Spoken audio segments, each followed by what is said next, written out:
उत्तर प्रदेश में एक बड़ा बजट आता है जिसके बाद अलग अलग विभागों की अलग अलग प्रक्रिया शुरू हो जाती हैं। धरातल पर चीज़ें किस तरह से आ रही हैं उसको जानने की कोशिश भी कर रहे हैं। इसी के लिए मेरे साथ आज बात करने के लिए मौजूद हैं उत्तर प्रदेश के परिवहन मंत्री दयाशंकर सिंह जी। उनसे जानेंगे उनके विभाग में किस तरह का कार्य चल रहा है। सर, जो बजट आता है एक बड़ा आंकड़ा बजट का है, उसके बाद विभाग किस तरीके से आगे तत्परता से कार्य कर रहा है, क्या कुछ योजनाएँ होंगी?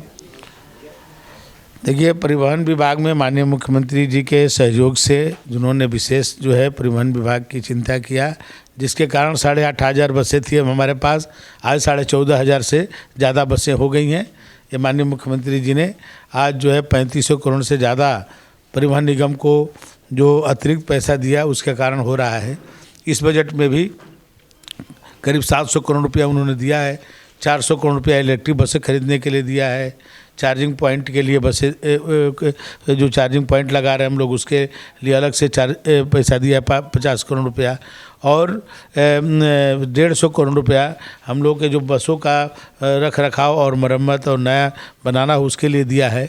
तो माननीय मुख्यमंत्री जी परिवहन को बेहतर सुविधा देने के लिए परिवहन विभाग को सदैव मदद करते रहते हैं, और इस बार की बजट में भी उन्होंने 700 करोड़ रुपया दे करके हम लोगों को और भी अच्छे बसों को, नई बसों को, लोगों का आवागमन में दिक्कत न हो, इस तरह के हम लोग बसें खरीद सकें, इसके लिए उन्होंने आर्थिक सहायता देने का काम किया है। मंत्री जी, बड़ी अनियमितताएं सामने आती हैं। कई बार डग्गा मार को लेकर बात होती है, कई बार ऐसी अनियमितताएं आती हैं कि ओवरलोडिंग की बात होती है, ओवर स्पीडिंग की बात होती है। तो इसको लेकर विभाग किस तरीके से तत्परता दिखा रहा है? और कई बार ये कहा जाता है कि बड़े लेवल का भ्रष्टाचार आरटीओ में दर्ज हो रहा है, लेकिन आपकी तत्परता को देखते हुए जब आप लोगों के बीच पहुंचते हैं, आप कई बार बसों के अंदर पहुंच जाते हैं, निरीक्षण करने पहुंच जाते हैं, बावजूद उसके एक बड़ी कार्रवाई होती है प्रदेश में नज़र नहीं आती।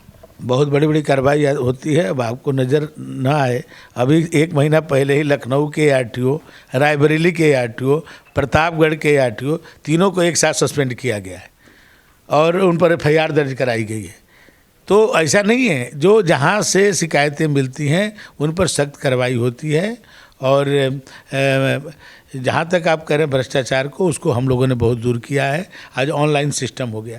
आज हमारे यहाँ जो लर्निंग लाइसेंस है वो ऑनलाइन बनता है, कोई हमारे दफ्तर में नहीं बनता है।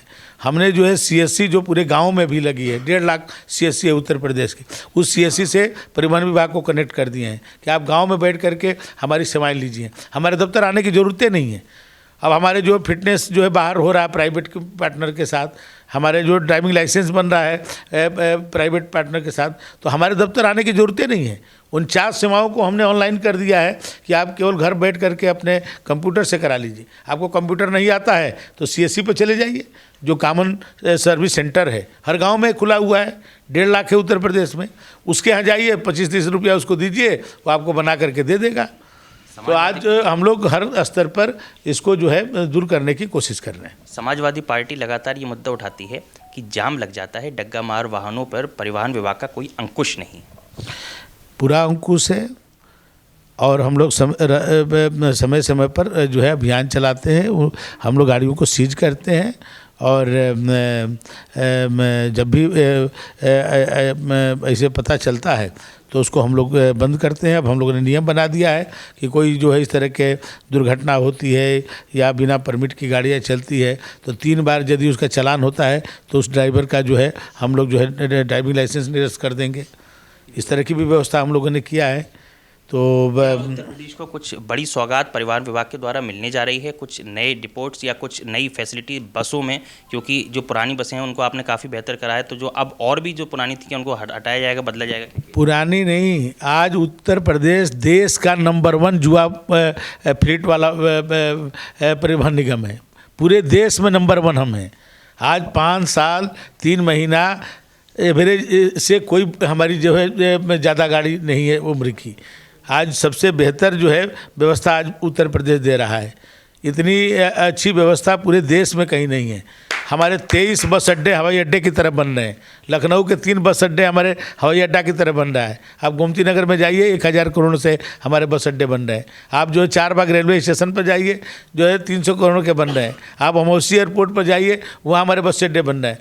तो आज पूरे प्रदेश में 23 बस अड्डे बन रहे हैं, और 54 बस अड्डों का अभी हम जो है कैबिनेट में प्रस्ताव ले जा रहे हैं और उसको स्वीकृति करा करके हर जनपद में एक हमारा बस अड्डा हवाई अड्डा की तरह बनेगा। आज हमारी सभी बसों में GPS लगा हुआ है। आज हमारे सभी बसों को आप ऑनलाइन देख सकते हैं कि हमारी बसें कहाँ पर हैं। आज इस तरह की व्यवस्था है, घर बैठे आप जो है बसों को आप देखेंगे, उस हिसाब से आप घर से निकल सकते हैं। तो बहुत सारे बदलाव हम लोगों ने लाया है। पैनिक बटन लगाया है महिलाओं के लिए कि यदि वो बटन दबा देंगी तो 10 मिनट में पुलिस के वो लोग और हमारे विभाग के लोग वहाँ पहुँच जाएंगे। बहुत सारे बदलाव हम लोगों ने किया। एक आखिरी सवाल मंत्री जी, समाजवादी पार्टी PDA को अलग अलग नारों में वैकल्पित कर रही है और समाजवादी पार्टी लगातार ये कह भी रही है कि उत्तर प्रदेश का बजट जो है वो धरातल पर नहीं उतर रहा। लेकिन जब इतना बड़ा बजट, इतनी सारी योजनाएं हैं, तो लगातार विपक्ष क्यों ऐसा आरोप लगा रहा है? देखिए, विपक्ष में है तो उनको आरोप लगाना है, वो लगाते हैं, लेकिन प्रदेश की जनता इस बात को नहीं मानती है। 38 सालों के बाद कोई अपने काम के बल पर दोबारा कोई मुख्यमंत्री बना तो योगी आदित्यनाथ जी बने। 1988 के बाद कोई सरकार रिपीट नहीं हुई। माननीय योगी जी की सरकार 2022 में रिपीट हुई अपने काम के बल पर, और आज इतने बेहतर काम हो रहे हैं कि आप देखें कि माननीय अखिलेश जी 12 में मुख्यमंत्री बने थे, नेताजी मुलायम सिंह जी ने उनको विरासत में मुख्यमंत्री बनाया था। 14 में हार गए, 17 में हारे, 19 में घोर विरोधी बसपा को साथ लिए तब भी हार गए, 22 में हारे, लगातार हार रहे हैं। तो इसलिए जो कार्य हो रहा है जनता उस पर मुहर लगा रही है। बहुत बहुत शुक्रिया मंत्री जी सी न्यूज़ भारत से बात करने के लिए। आप थे उत्तर प्रदेश के परिवहन मंत्री, जो बता रहे थे उत्तर प्रदेश किस तरह से उत्तम प्रदेश बन रहा है। कैमरामैन अपूर्व के साथ ऋषभ सक्सेना, सी न्यूज़ भारत, लखनऊ।